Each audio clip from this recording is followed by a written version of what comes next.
Diana Larsen. Thank you.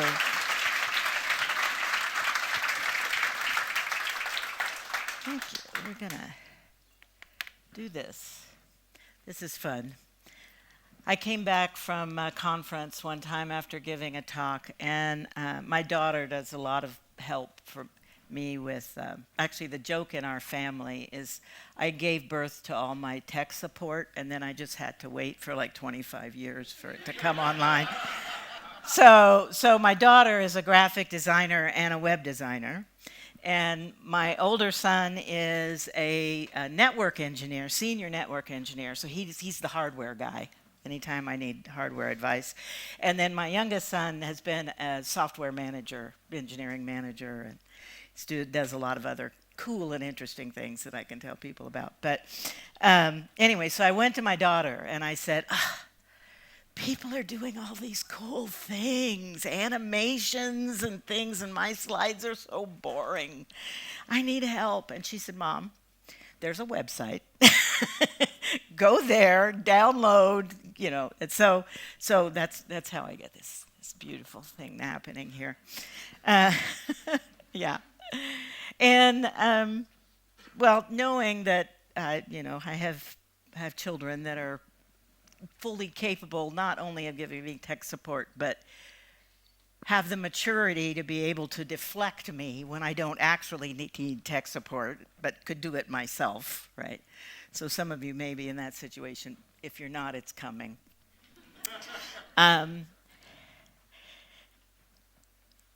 As I talked to her about what I was doing, she was giving me some advice about how to think about this, and I really appreciated that. So it's somewhat due to her that you are getting the talk that you're getting today. The other thing that has happened to me recently is about a year ago, I had cataract surgery on my eyes. Anybody here had that yet? It's another thing that may be in your future if it's in your family. My grandmother had it, my mother had it, so it was going to happen to me sooner or later. And so I got new lenses, which really gave me a whole new view of the world. I had no idea how much the cataracts that had grown in my eyes, I could still see, but how much they had affected what I saw and what my vision was. And so that's partly why I'm wearing these, because after I had that, I now have 20/20 vision, which never in my whole life have I had. And I was able to go like, ooh, that has an edge, and that has an edge. Now, things don't just fade into each other anymore. It's been quite the journey. But one of the things that came out of that is I got these cool new glasses that allow me to see everybody all around, but then also read this if I need to. So it's my backup here. So lead without blame is our topic today, and everybody has challenges in their lives, and so we're going to be talking about how do we think about those challenges as leaders, and how do we help mitigate those challenges for the folks that we lead. And that's going to be our... Oh, and the other thing is, you are going to notice a lot, I don't know, 5 or 6 something, maybe that's a lot, of QR codes as I go through this talk. And they mainly point to just a few things. There have been some developments, actually just in the last few months, of materials that support the information in Lead Without Blame. So there'll be some links to a comparative agility assessment that a leader can take to kind of check how they think they're doing.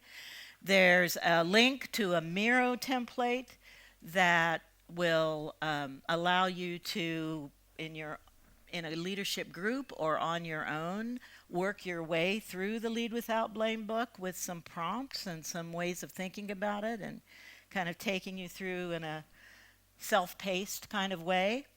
And there'll be some opportunities to sign up for my newsletter. I'll let you figure out which one is which.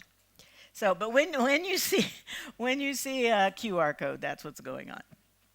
All right. So Jens told you a little bit about some of the books I've written, and I'm very proud of this. My grandmother told me that everyone is put on the planet to make a contribution. And early on in my career, I had the good fortune, and it's a long story, so I won't tell the whole thing, but I had the opportunity to sort of figure out why I was put on the planet. And it had to do with showing people that workplaces could be good, healthy, productive places to be for humans.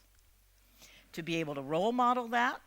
So I've had to be very careful about what work I take in the world, and also to share what I know about that through my work with organizations and leaders, and also just through my books. So all of these, in this last time, the one that we're going to be talking about today, as I was writing this book with Tricia Broderick, I had an epiphany.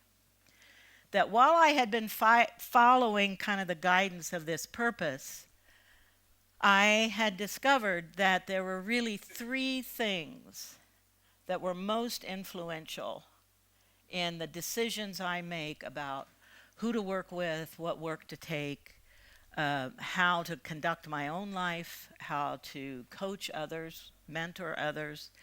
And that had to do with looking toward a future where there will be great leaders who focus on impactful learning. Learning has been a central theme in my life for great teams of people. So if you make that into a Venn diagram, great leaders making great learning work environments for great teams, that's my work. That's the work I do. And I love it. And I, am always looking for opportunities to talk to folks about that. So then most recently, as Jens said, we published another second edition of the Agile Retrospectives book, and twice as long. Esther Derby just recently did a great LinkedIn post on it. You go search on her and look for her post, and she'll tell you everything that's new in that book. So, and when you see stay in touch, that means that's a QR code for my newsletter, which goes out once a month. So, all right, let's get into this. So, when I talk about leadership things, and I talk about creating environments, good environments so that teams can thrive and those kinds of things, I'm often accused of being a touchy-feely, fluffy bunny, right? When in reality, I am not that at all. As a matter of fact, after we had worked together for a number of years and were creating a new website for some of the work we had done, a former business partner of mine said, Diana, you're kind of a visionary, but it's like you're a pragmatic visionary, right? I like to see results. I'm very practical. And so with the work I do, I sometimes have to call out, this isn't touchy-feely, fluffy bunny stuff. This is very practical, results-oriented stuff.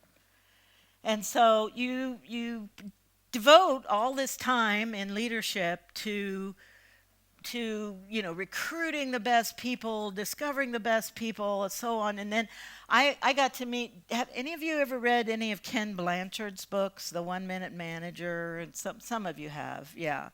He's written, I don't know how many books, hundreds, I think.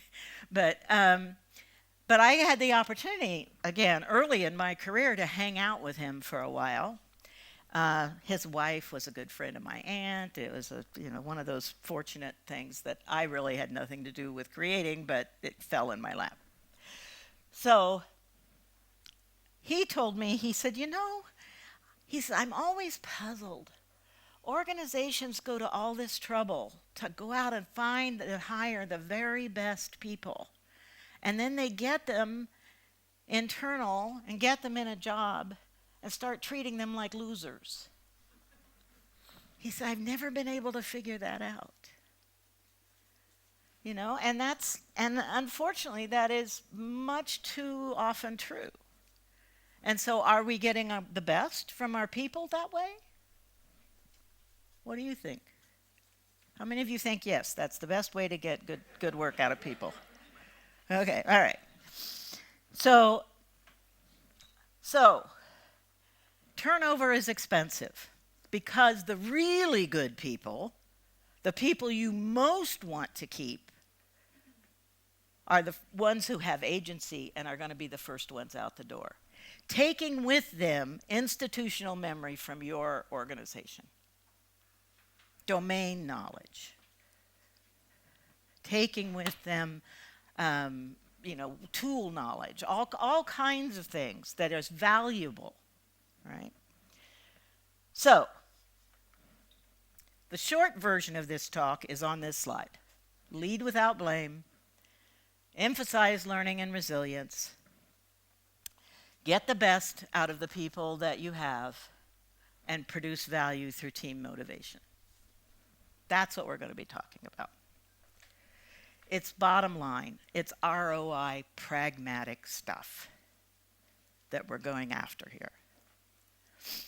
So, while all of our situations might be unique, we often find some of the same leadership patterns. And I bet we've all been there. How many of you have found yourself walking into this meeting?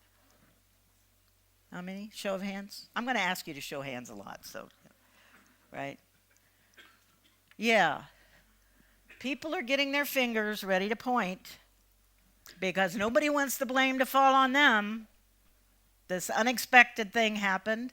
Might even, in weird cases, it might even have been kind of a good thing, but it wasn't what we expected, and it wasn't what we predicted, and it wasn't what we were measuring for. And therefore, somebody must have done something wrong that we can point to, right? And instead of focusing on what comes next, as the advice that comes from Agile retrospective is, we tend to turn to looking backwards. We spend our time digging through the past. How did this thing happen? And who can we blame for it? And we think that will fix it. How often does that fix it? Show of hands, how many fingers, how often? Right, yeah, never, right. So we spend that time, that really useful, rich time, collaborative time, in figuring out who to blame, instead of thinking more broadly. So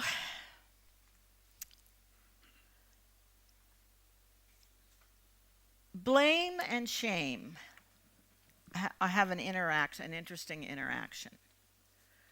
People get blamed. Blame tends to come from outside. And then we generate the feelings of guilt or shame inside of us in response. So when we're blaming people, we are telling them they are not worthy. They did it wrong.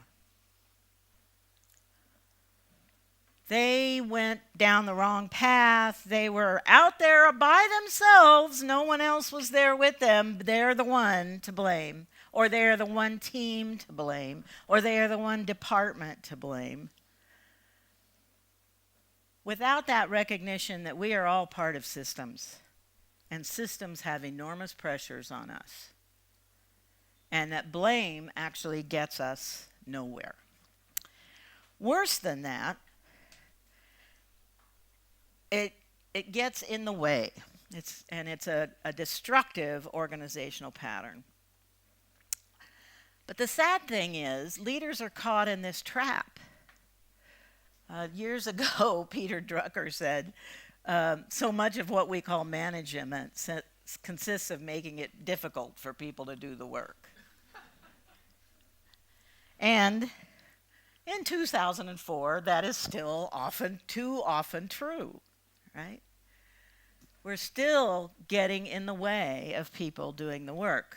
If we are using blame as a motivational technique. When someone hits you with a load of blame, we'll call it, hits you with a load of blame, how motivated do you feel? I feel pretty motivated to get out of the room. I don't feel motivated in the way the person who's blaming me intends me to feel. So the difficulty is that so much of the time people are not getting really good mentoring, really good training, really good experiences, really good sequences of development to become really good leaders, really great leaders. Mostly we learn from our parents, some of us, or from some other boss we had in the past. We replicate what they did to us. It's sort of like that thing where people say, well, I went through hazing to get into my club. You should have to go through it too. Right? Really? So, what is it we really want to learn? Let's break free of this trap of the past, this traditional thinking about how we should lead by punishment and judgment, and that'll fix them, right? If we stop to think about it, do we get the outcomes we want this way? By doing things the way we've always done them? Even Deming, all those years ago, how many of you familiar with Edwards Deming? A few of you? Yeah, he was one of the people who went to Japan after World War II and helped to create the quality boom that happened there. And he found a lot that he thought was wrong. And as a matter of fact, he published a book that had 14 points about management. And one of them was drive fear out of the workplace.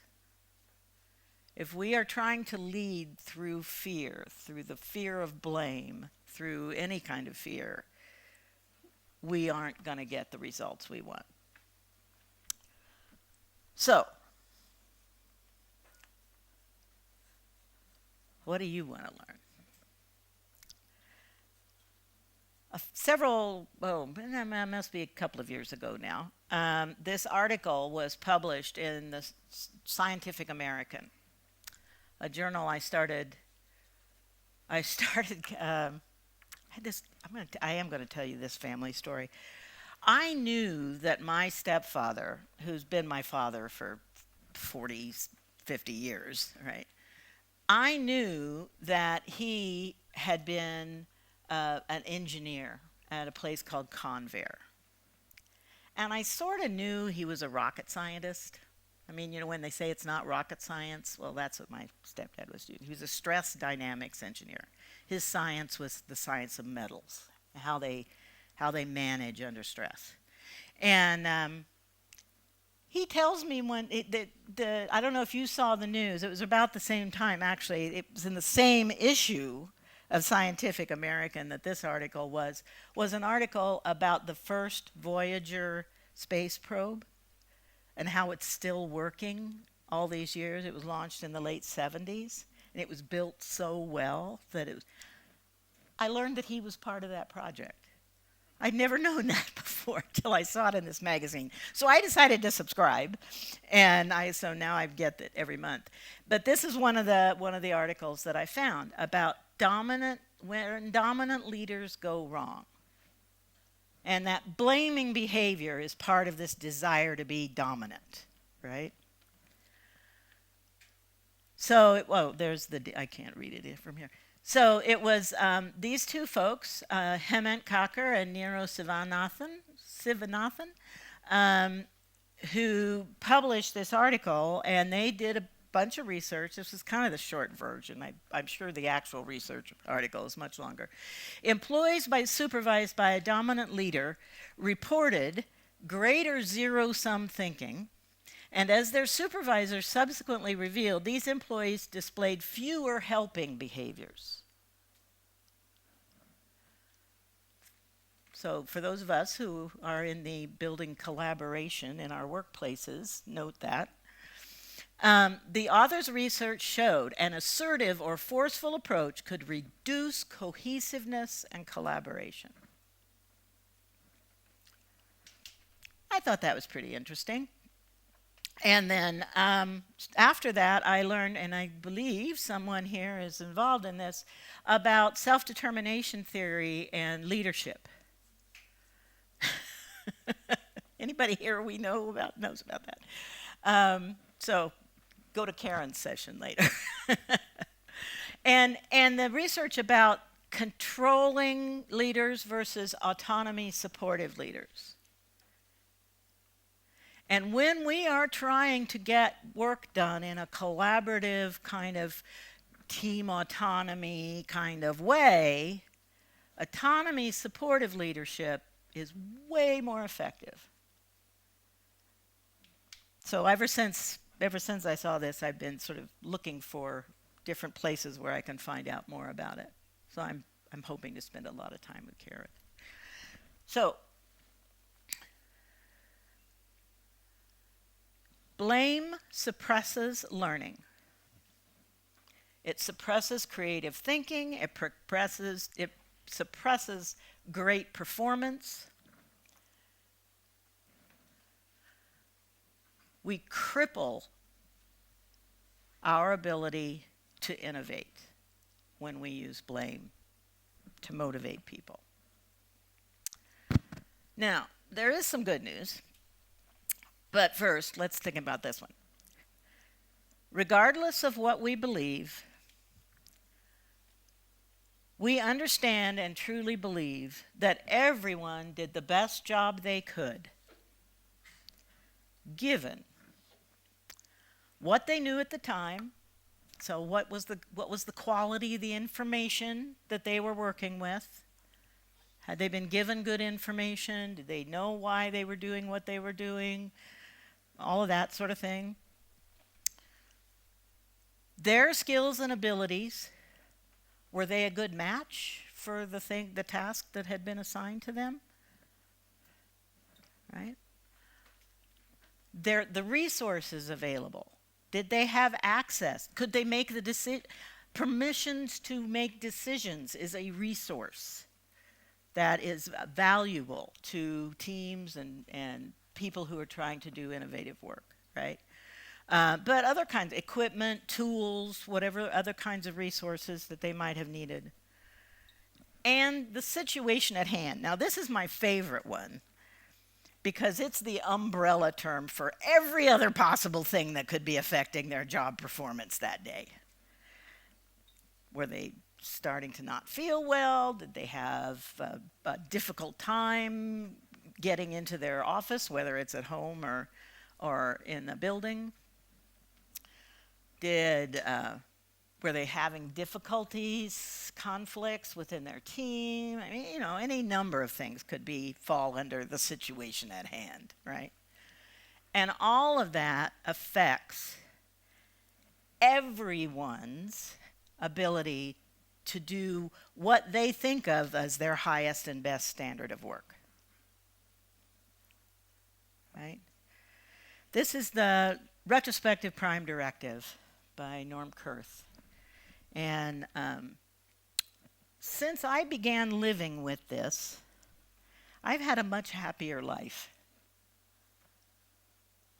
Because I'm much less like, somebody asked me the other day, do you still blame yourself about things? And I said, not very often, really. because I know that I may have had misinformation. I may not have had the right skills to do the job I was focused on. I may not have had the resources I needed. I may not have been able to speak German and know what the announcements were on the train, and so I might have missed my stop. It could happen. So this has been deep stuff. We're going to move into another topic here in a minute. So this is Chief, and he's going to give you 30 seconds to just reflect on what you've learned so far, what you've heard, and what you're taking away from it.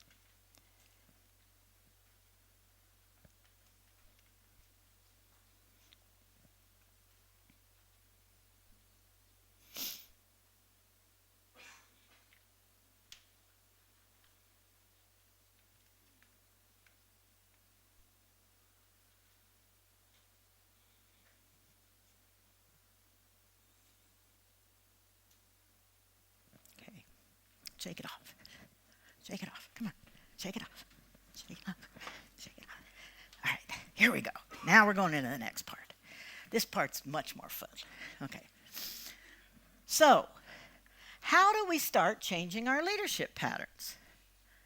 That was all depressing and doesn't really work very well. And, so what can we do instead? So, the first thing is kind of a big thing, and it has to do with learning to observe and listen to the whole system. Learning to kind of expand your consciousness. It's like being an open space facilitator, when you're kind of like taking care of the whole group all at once.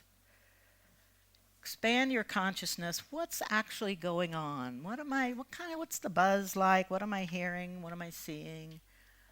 So on. So Tricia and I came up with this kind of funny looking model that has to do what we call leadership through learning. It's the autonomy supportive for teams. There are 3 team motivators, 4 team resilience factors. And using these 2, the three motivators for teams and the 4 team resilience factors, we can rethink and recreate our workplaces from places of blame to places of joyful productivity.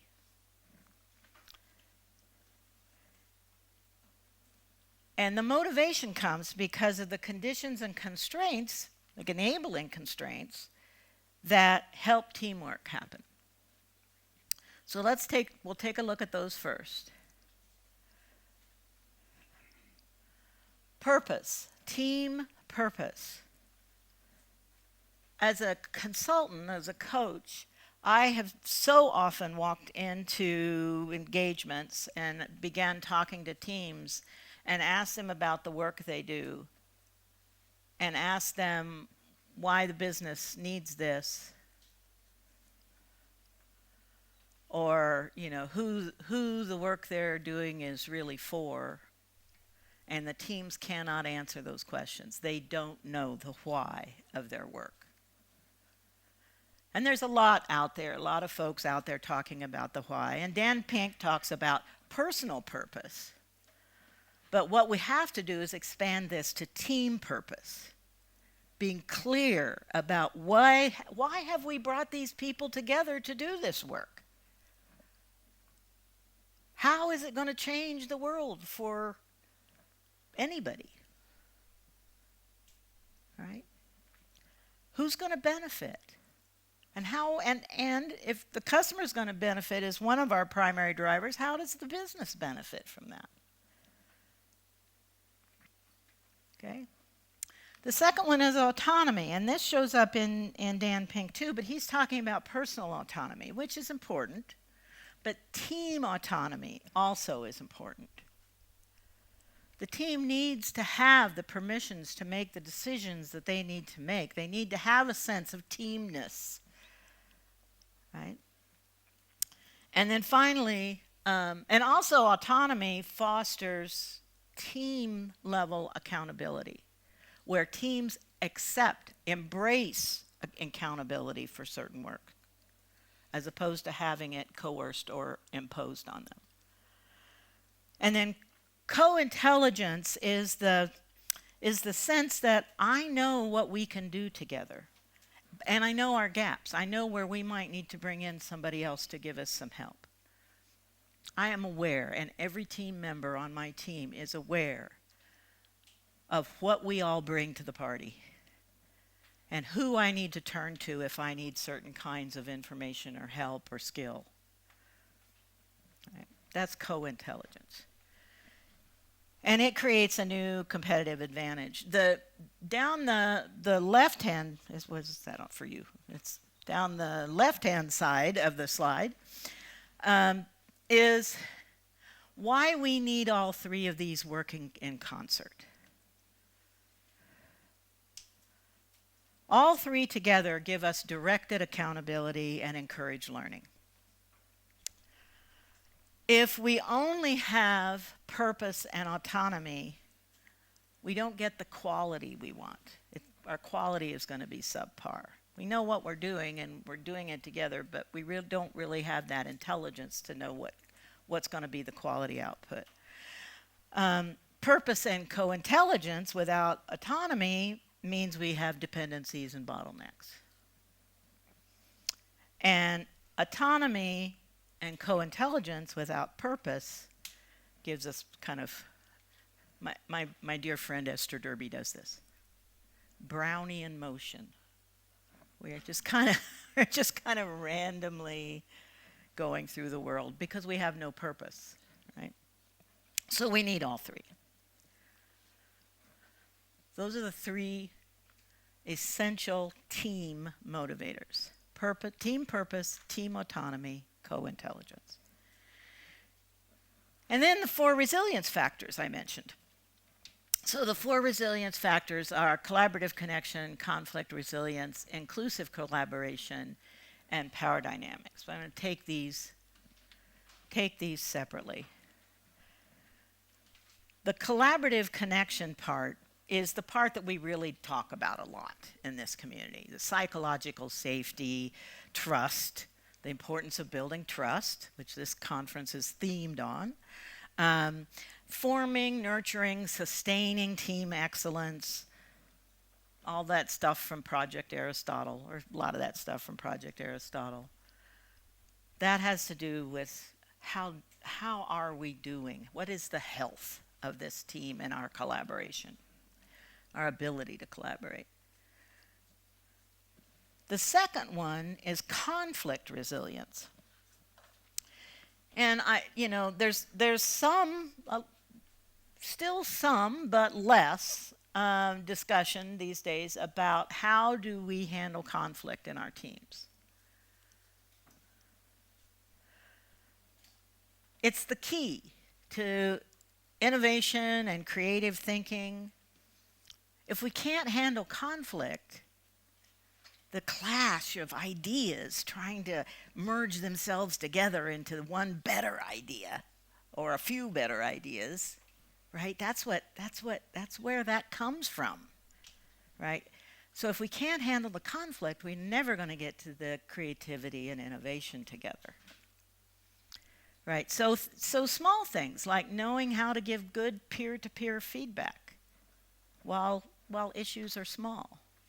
When you've only interrupted me twice in one meeting, before you've interrupted me 15 times across 20 meetings, and I'm really, really angry, right? Feedback allows us to have those small, brief conversations that keep that from happening, that keep from building resentment and so on. So we talk about handling conflict early in small bites when they're easily handled.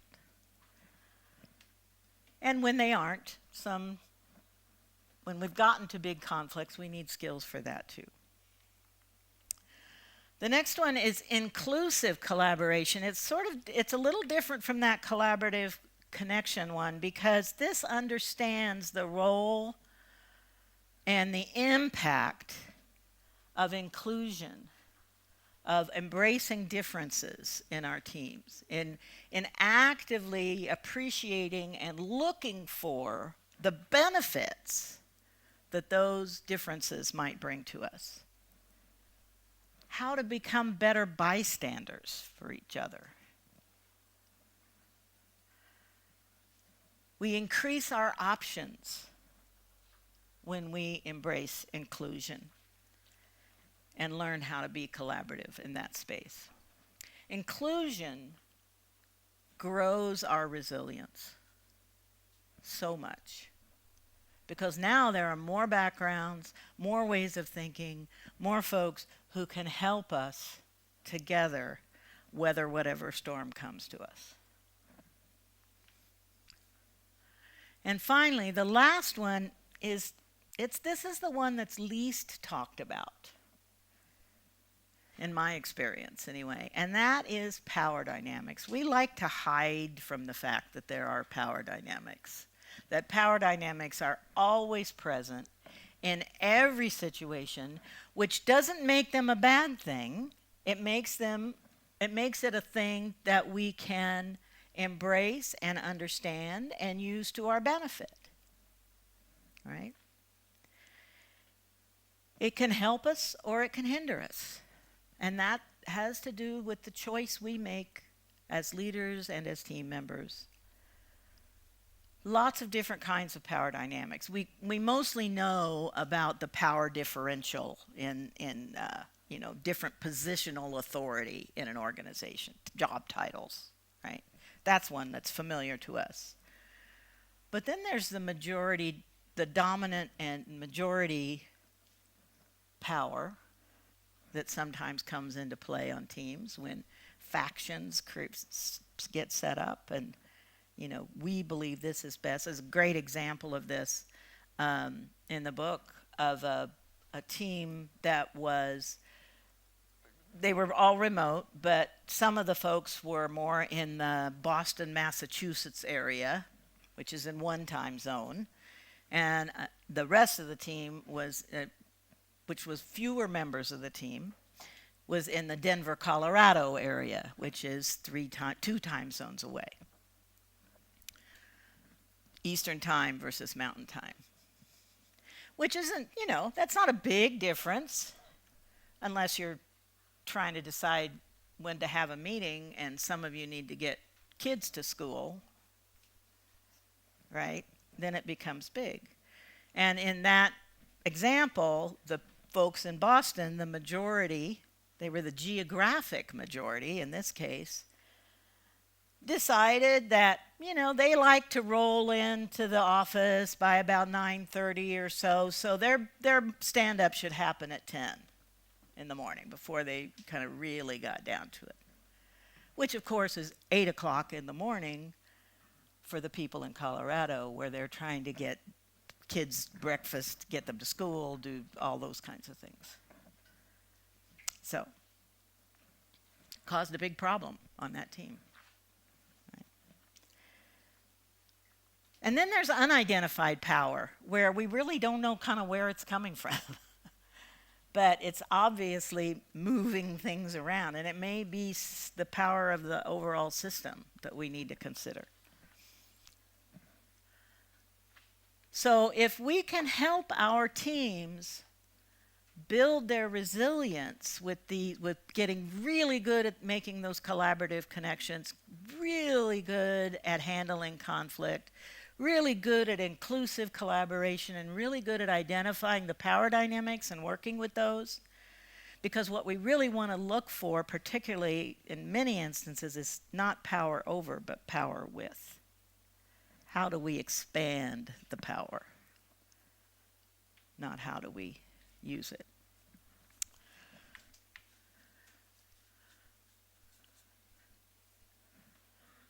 So, this is all great. Right? Easy peasy, right? Anybody hear that phrase before? Easy peasy? Yeah. Easy peasy. So, while you sit with that, Chief is going to give you another 30 seconds. to think about it. Yeah.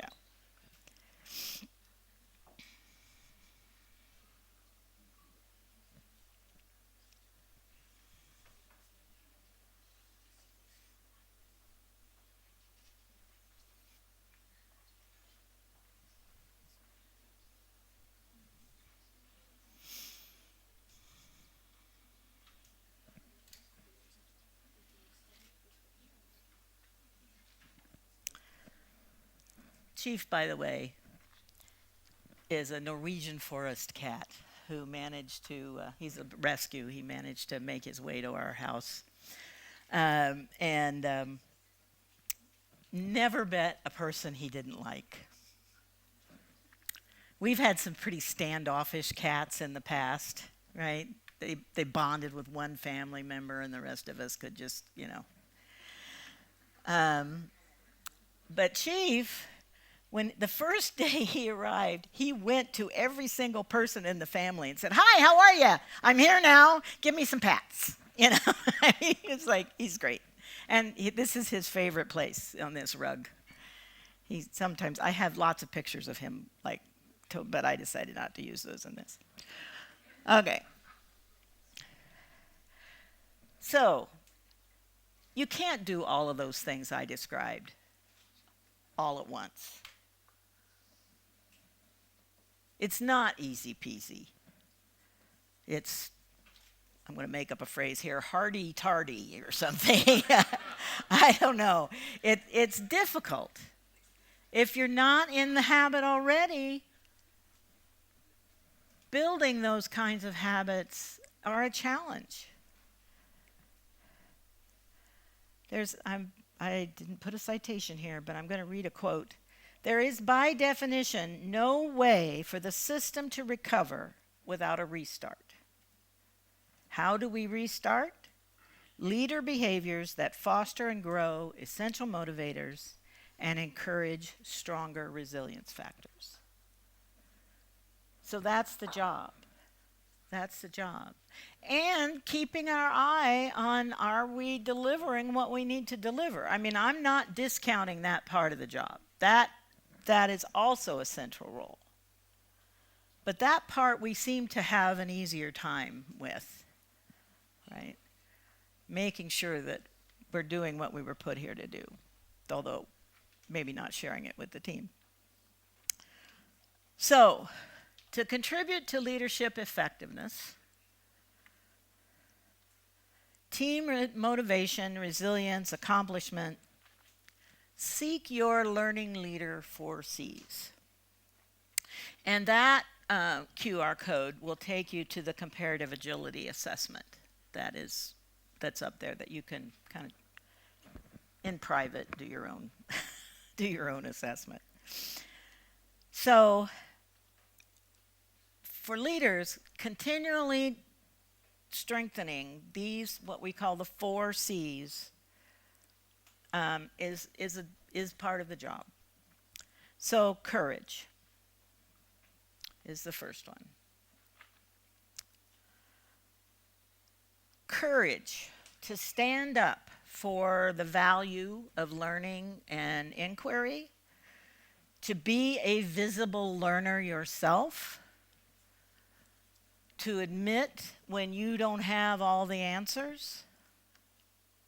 That's the mythology that we've built up around leadership, is that leaders are the ones who have all the answers. So if you can't figure something out, you go to them and they tell you. How much imposter syndrome among leaders has that generated? We all have this little secret voice inside of us that says, "You don't know what to do about that. Why are you in this role of being able to tell people what to do about that?" Anybody here ever felt that? Am I in good company? Okay. I mean, I've felt it. I know I have. So also then courageously leading discovery. When someone comes to you and asks for an answer, being able to say, we've never encountered that before. I don't know. Let's go find out together. Right? Lead the learning, lead the discovery. Be a visible learner. Years ago, Chip Bell wrote an article called "Leaders Learn Out Loud." Right? That's courage, because we're expected to have all the answers now. The second C is for compassion, for knowing that learning is hard work. You can't just send people off to a class and expect everything to change. Application, if they've gone to a class, applying what they've learned is going to be hard work. If they're learning on the job from a colleague, that's going to have a learning curve associated with it. We've got to be patient while that happens if we want the benefit and the acceleration on the other side of the comes on the other side of the learning.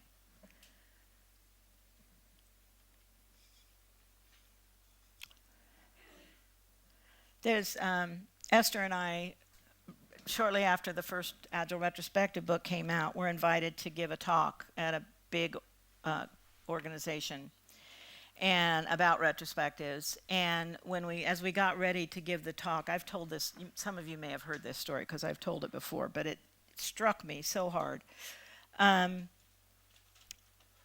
As we were getting ready, we were talking about how much time we were going to, all the things you talk about when you're getting up to give a talk. And so we said, well, it's about this long. We usually plan for this much time, and then we leave this much time for questions. And our contact person said, oh, well, you won't need any time for questions. No one asks questions here. And we said, what?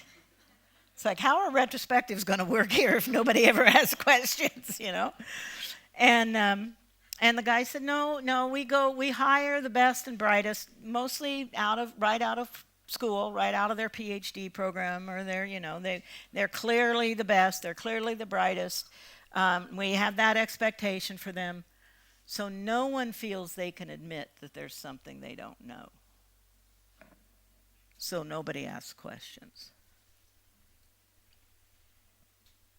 And that hit me so hard. Such a wave of compassion came over me.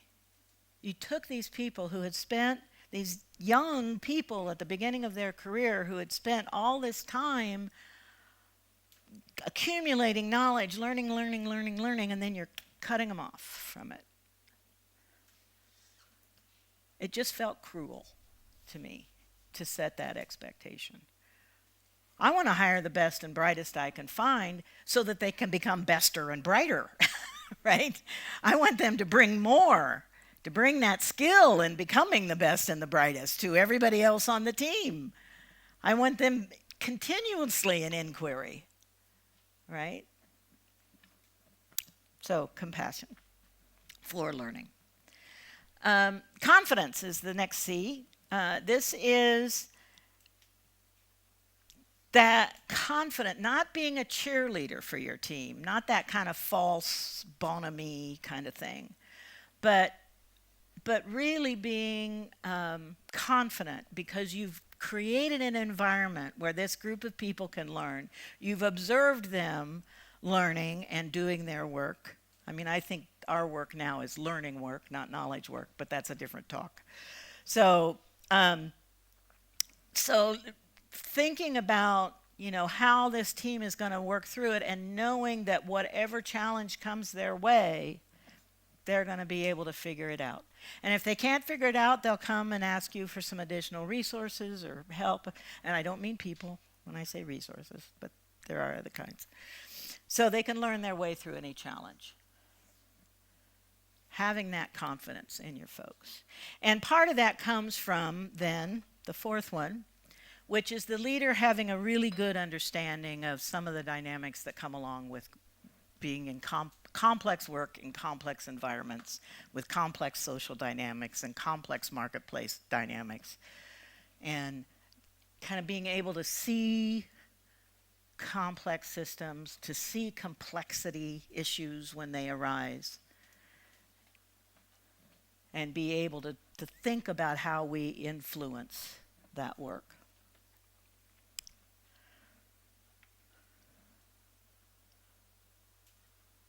So, How do you embody the learning leader's 4 C's in your leadership work?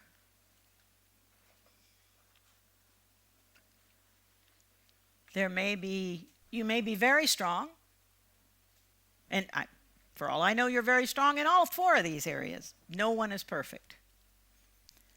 So there's always some scope for getting stronger. And I don't recommend that you take it all on all at once. But think about, where could you just turn up the dial a little bit more? I came to Agile through extreme programming, so I'm always thinking of turning up the dials.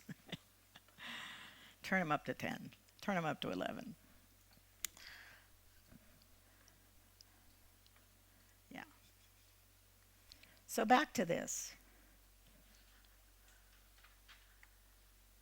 This is what we've been talking about. What's the practical basis of this? It's having better workplaces. It's having better work to do. It's having better performance from our teams. It's the road to continuous improvement. Stamping out every place that we find blaming behaviors and starting to instead embrace these autonomy, supportive, learning leader kind of behaviors. Making sure people have the right information as far as we can. Making sure we're matching the right skills to the right jobs. Making sure that people have all the resources, the learning resources and all kinds of other resources that they need to do the work they need to do together. Making sure they understand their purpose, making sure they have that sense of team autonomy, making sure that we've given them support in building their collective co-intelligence. And then the power will come from within the team. That's what the word empower means. It means the power comes from within. I can't empower you. I can only empower myself. So, and this QR code on this slide is the one that takes you to the Miro template for the book study. All right, so we're just about at the end here. So in this conference, you're going to be introduced to some new ideas. How will you change your patterns and your stories about your work and your role as a leader? Where are you going to look in these 2 days at this conference for the information that you need?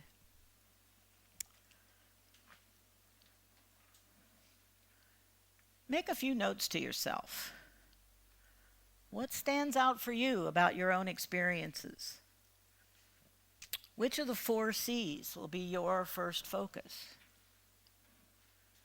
What one first next action will you choose to move yourself forward? And I bet you can find one right at this conference.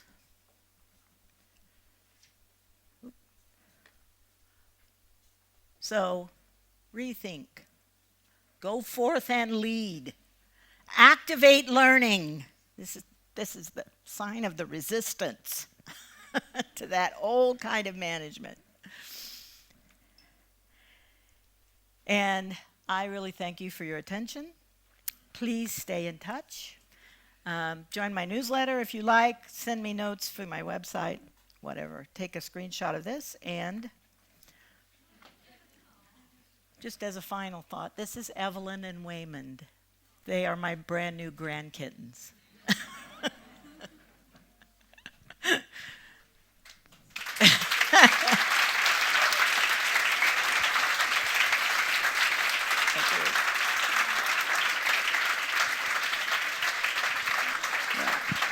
Yeah.